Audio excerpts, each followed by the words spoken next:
बशीर साहब, आज Al-Qadir trust case का भी फैसला आना था, तो उसमें भी अचानक ही इल्तवा आ गया और कहा गया कि आप 6 जनवरी को फैसला सुनाया जाएगा। ये इसका कोई मुज़ाकरात के अमल से भी कोई ताल्लुक है? आज 23 दिसंबर को फैसला आना था, ये क्या है? जजेस के उससे है, मुज़ाकरात के अमल के साथ ताल्लुक है या नहीं है, बहस तो हो रही है, बल्कि नहीं बिल्कुल बन गया है। जुमरात के दिन रात तकरीबन 8 बजे जज साहब ने ये फैसला रिजर्व किया था और 6 घंटे की बड़ी लेंथी वाला कि 3:30 बजे तक टाइम होता है, तो उन्होंने एक्स्ट्रा टाइम लगाया 5 घंटे। और सख्त सर्दी में बार बार वकील कह रहे थे कोई तारीख आ गई कर दें, तो उन्होंने नहीं किया। तकरीबन 9 बजे रात फैसला महफूज किया और जैसे ही फाइल बंद की उन्होंने कहा पीर को फैसला सुनाया जाएगा। इट मीन कि वो ज़हनी तौर पर तैयार थे कि फैसला जो है वो सुना देंगे। तो फिर अचानक एक डिस्कशन शुरू हो गई। फ्राइडे सैटरडे आपने देखा है मीडिया की जानिब से कोई ट्वीट्स आ गई कि जो मंडे को तो फैसला नहीं होगा। तो हमने भी कोर्ट से मतलब कोशिश की पता करने की, लेकिन वहाँ से कोई कंफर्मेशन नहीं हुई कि मंडे को नहीं होगा, बल्कि उनकी जो फैमिली है उनको आगाह कर दिया गया कि मंडे को ही होना है, जो उनके दरमियान में जो वकील पता कर रहे थे। तो फिर जो संडे था शाम 5 बजे पता चला जी कल नहीं आ रहा, और आज भी फिर वही हुआ कि जो हफ्ते के दिन ट्वीट्स में आ रहा था आज वही हमें अदालत में नजर आया। क्या ताल्लुक हो सकता है? अब क्या हो सकता है वो तो आप देखें कि मुज़ाकराती कमेटी बैठी हुई है। क्या मंजर होता कि सुबह 10 बजे खान साहब की फैसला आ रहा होता और उसमें सजा मुतवक्को है, तो सजा उधर सुनाई जा रही होती और इधर 12 बजे उनकी मुज़ाकराती कमेटी बैठ रही होती, तो दोनों का जो दोनों का इकट्ठे होना मेरे ख्याल में शायद मुज़ाकरात को भी इफेक्ट करता। तो ये भी एक वजह बज़ाहिर ऐसी वजह लगती है। फिर ये 2 जनवरी और वो 6 जनवरी तक गया है। अब 6 जनवरी की तारीख दी गई है, तो हो सकता है 6 जनवरी से भी कहीं आगे ना चला जाए, वो मामला जो है वो पेंडिंग ही ना हो जाए। लेकिन अगर सजा हो जाती है तो इसका मुज़ाकरात पे क्या असर पड़ता है? मेरा नहीं ख्याल कि सजा आज भी सजा हो जाती तो कोई फर्क ना पड़ता। उसकी वजह यह है कि ये अपील में मामला आना है, सस्पेंशन ऑफ सेंटेंस की दरखास्तें आनी है, उनका भी 1 माह में फैसला हो जाना है। क्या इसमें कोई ऐसी जो बात नहीं है कि कहीं कोई एक्स्ट्रा जजेस आ रहे हैं, उनका इंतजार किया जा रहा है या कुछ हो रहा है, ताकि कहीं इसके सुनने में इस तरह की कोई बातें आ रही हैं?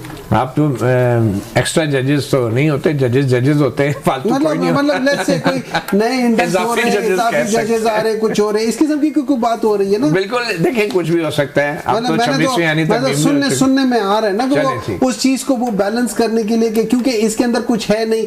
190 मिलियन पाउंड में 1 रुपए भी किसी के अकाउंट में गया, एक चीज भी नहीं किया है।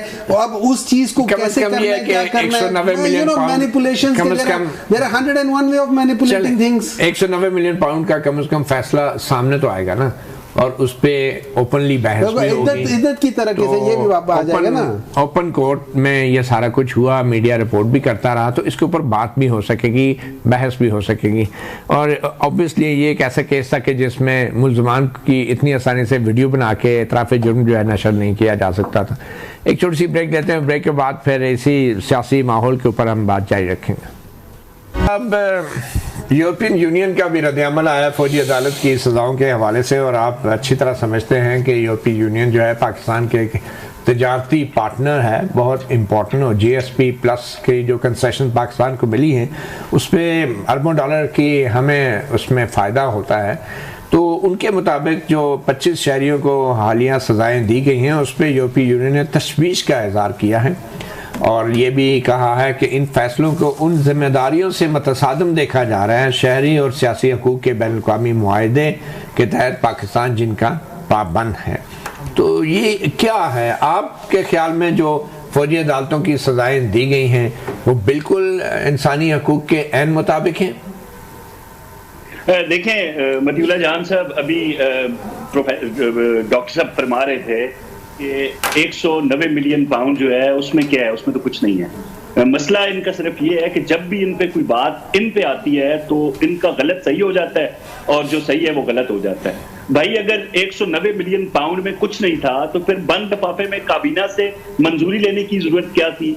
अगर साइफर कुछ नहीं था तो फिर अमरीकी अगर वो मुदाखलत थी आपके पेश नजर, तो फिर अमरीकी सेनेटर्स के जो खतूत थे वो आपके लिए प्यार भरे खत कैसे हो गए? अगर बाजवा गलत था तो उसके कहने पे असेंबलियां क्यों तोड़ी थी आपने? तो फिर ये बहुत सारे क्यों जन्म ले लेते हैं। तो अभी जो यूरोपीय यूनियन हो, अमेरिका हो या दीगर जो ममालिक हैं, उनका असल निशाना कुछ और है। इन बेवकूफों को ये बात समझ नहीं आ रही। ये समझ रहे हैं कि शायद ये उनके पुपी ये कौन से बेवकूफों की आप बात कर रहे हैं? ये हुकूमत की बात कर रहे हैं या अपोजिशन की? कौन से बेवकूफों की बात कर रहे हैं? मैं इस वक्त पीटीआई के उन अफराद की बात कर रहा हूं जिसको पाकिस्तान में बैठे कुछ पुराने लोग गद्दारान वतन कह रहे हैं। मैं फवाद चौधरी साहब को कोट करूंगा कि जिनसे ला ताल्लुक हो रही है पीटीआई, क्योंकि वो एक नैरेटिव उनका लेके चल रहे हैं। अब इन तमाम ताकतों का निशाना हमारे एटमी असासा जात हैं। भाई जब सिविल न्यूक्लियर मायदा होता है इंडिया और उसका अमेरिका का, तो वहां पे जो एक्ट की खिलाफ वर्जी, उसूलों क़वाइद की खिलाफ वर्जी होती है, वहां पे तो उनका एक वन साइडेड अमल है। पाकिस्तान पे तमाम निगाहें और जो निश्तर हैं वो क्यों बरसाए जा रहे हैं? तो इस वक्त तहरीक के इंतशार को, अगर ये मुहब्बे वतन है तो उनको ये समझना होगा कि भाई ये हम क्यों निशाने पे आ चुके हैं। वो लोग जो कभी इंसानी हकूक की खिलाफ वर्जियों पे कहीं नहीं बोले, अगर बोले भी हैं तो उनके बोलने का असर नहीं हुआ। वो लोग पाकिस्तान में इंसानी हकूक की पामालियों पे एकदम और यक जुबान होकर करना शुरू हो गए हैं। तो इस किस्म की तशवीशें और इस तरह की, हालांकि इंसानी हकूक की पामालियां तो बकौल आपके पाकिस्तान में हो ही नहीं रही। आप यही कहना चाह रहे हैं कोई इंसानी हकूक की खिलाफ वर्जी नहीं हो रही? आप ये कह सकते हैं कि बीएलए के सामने हम हथियार डाल दें कि अपनी जो तहरीक तालिबान है उसके सामने नहीं, आप ये कह सकते हैं कि इंसानी हकूक की पाकिस्तान में कोई खिलाफ वर्जी नहीं हो रही? आप ये कह सकते हैं? बिल्कुल डंके की चोट पे कह सकते हैं जी। जो कुछ हो रहा है कानून और आइन के मुताबिक हो रहा है, किसी आइन को पामाल नहीं किया जा रहा। लोग 26वीं आईनी तरमीम के भी मुताबिक हो रहा है। बिल्कुल सारी चीजें भाई हम क्यों जो दुश्मनान पाकिस्तान है उनके मौक़िफ़ को क्यों लागू करें, क्यों मुसल्लत करें अपने ऊपर? पाकिस्तान ना फेल स्टेट है, ना इंसानी हकूक की कोई पामालियां या खिलाफ वर्जियां। ठीक है डॉक्टर मायूं, आप क्यों जो है ना बैरूनी मदद के लिए पुकारते हैं, अपीलें करते हैं, लॉबी करते हैं? अमेरिका में नुकसान पाकिस्तान का हो रहा है। और रिचर्ड ग्रेनल की भी अब ट्वीट आ रही है बार बार, और वो भी इमरान खान की। रिचर्ड ग्रेनल ने बाय द वे बड़ी बात है आपके लीडर की रिहाई का मुतालबा कर दिया। आप उनका शुक्रिया नहीं अदा करेंगे? इससे है हर बाशऊर पढ़ा लिखा शख्स जो है और अमरीकी हर पढ़ा लिखा शख्स दुनिया में, हर पढ़ा लिखा है, चाहे वो पाकिस्तान में है चाहे वो पाकिस्तान से बाहर है। इवन बाज लोग जो PMLN के हैं, मुशाहिद हुसैन साहब वगैरह, वो सारे भी जो पढ़े लिखे वो भी यही बात कर रहे हैं। मुशाहिद हुसैन वगैरह जो पढ़े लिखे हैं, हैं ना, आधे से ज्यादा तो बकौल इमरान खान के अनपढ़ है और वो कोशिश भी नहीं करते ना। अब मैं इनकी बात बता देता हूँ। ये जो एक मिनट प्लीज अलाउ मी, ठीक है। इस तरह है कि इन्होंने अभी बात की है कि जो हम लोगों ने एटॉमिक और पाकिस्तान के, देखिए मैं आपको 1998 11th मई और 13 मई के दरमियान के वाक़े में 3 इंटरव्यूज को कोट करता हूं। जैसे मैंने शुरू में आपके वीलॉग को कोट किया, मैं 3 ऑफिशियल इंटरव्यूज को कोट करता हूं। एक इंटरव्यू है चीफ ऑफ आर्मी स्टाफ का, जनरल मुशर्रफ का। एक इंटरव्यू है चेयरमैन एटॉमिक एनर्जी कमीशन का, जनरल वो AQ खान साहब का, डॉक्टर AQ खान का। तीसरा है फॉरेन मिनिस्टर का, जो उस वक्त की गवर्नमेंट के फॉरेन मिनिस्टर है। इन तीनों ने एक बात कही थी, वो बात ये कही थी कि मियां नवाज शरीफ साहब उस वक्त जब बिल क्लिंटन ने उनसे बात की थी, he was willing to take $5 billion